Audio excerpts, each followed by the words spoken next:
존경하고 사랑하는 92만 성남 시민 여러분, 박은미 부부장님과 선배 동료 의원 여러분, 안녕하십니까? 상대원 1, 2, 3동을 지역구로 둔 경제환경위원장 고병료입니다.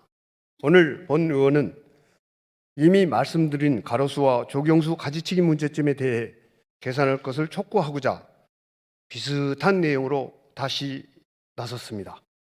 시민들이 출퇴근 시 보는 것은 가로수이며 이 가로수는 시민들의 정서적, 심리적 안정감을 주고 있습니다. 뿐만 아니라 성남시 방문자들의 첫 이미지 인식에 가로수가 크게 한몫을 하고 있습니다. 이런 성남시 가로수와 공원수들이 매년 가지가 무자비하게 잘려나가고 있습니다. 가로수 벤치마킹을 위해 서울시와 수도권 5곳, 지방 3곳 등의 일부 지역을 둘러보았고 미국과 유럽을 보며 찍은 사진과 영상 일부를 보시겠습니다. 다음은 미국의 가로수입니다. 보시면 손으로 잡을 수 있을 정도로 작은 나무도 처음부터 가지를 치지 않고 자연스럽게 키우고 있습니다. 다음은 주차장 조경수입니다.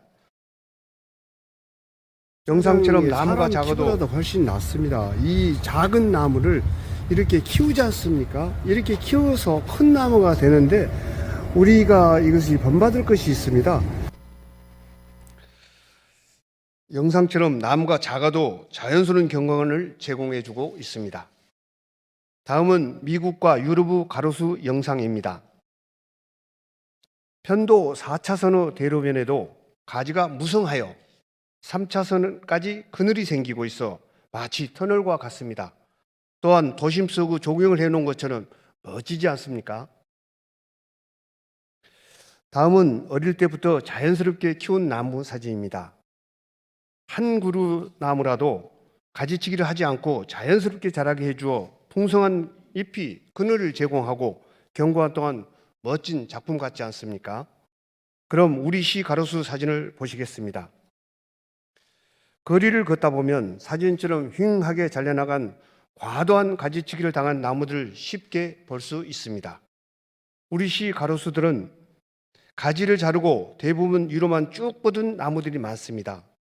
2년 동안 가로수와 조경수를 살피다 보니 듣는 소리는 하나 같았습니다. 첫째, 수종이 달라서. 둘째, 기후가 달라서. 셋째, 외국은 나무가 커서. 넷째, 외국은 민원이 없어서 등입니다. 일정 부분은 맞습니다. 그러나 더 깊게 생각해보면 전혀 맞지 않습니다. 본 의원은 멋지게 자란 가로수와 공원수는 어린 나무 때부터 가지를 치지 않아서 그렇다고 보며 앞의 4가지 모두를 단연코 부정합니다. 민원으로 인해 어쩔 수 없다고 하는 일정 부분은 인정하지만 전혀 상관없는 관공서 주변과 공원수까지 잘라버리는 것은 무엇으로 답변하실 수 있나요? 가지치기는 나무 성장을 돕는 방향으로 이루어져야 하고 미국 국가표준협회와 국제수목관리학회에서는 나무 25%를 넘지 않도록 권장하고 있습니다. 또한 가지치기는 나무 방어치기를 무너뜨려 상처를 아물지 못하고 부유균 후 침투를 가능하게 하며 시간이 지나면 나무 속까지 썩어들어 뿌리까지 약해집니다. 영상으로 확인해 보겠습니다. 도심 가로수가 쓰러져 행인이나 차량을 덮치는 사고가 적지 않습니다. 가로수가 제대로 뿌리를 내리지 못하는 데다 가지치기로 생긴 상처로 속이 썩어 비바람에 취약한 것으로 드러났습니다. 전문가들은 도시의 가로수 같은 경우 뿌리 부분이 제대로 자라지 못하고 가지치기하며 생긴 상처로 인한 속썩음 현상으로 안전사고 발생 우려가 높다며 대책이 시급하다고 지적합니다. 특히 위로만 쭉 뻗은 나무는 태풍과 강한 비바람이 불면 교통사고와 인명피해 등 큰 사고가 날 수 있습니다.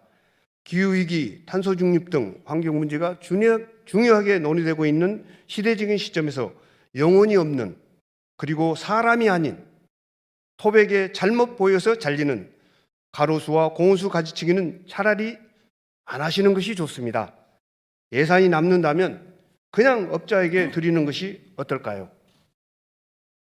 예산 날리고 나무까지 잘리는 우는 범하지 않았으면 한다는 의미입니다. 유럽과 미국의 사례처럼 자연 그대로가 조경이 되어 성남 시민이 누릴 수 있는 아름다운 도시, 건강한 도시의 시작은 도시숲을 위한 가로수와 공원수 새로운 관리라는 시각으로 접근해 주실 것을 당부드리면서 발언을 마치겠습니다. 감사합니다.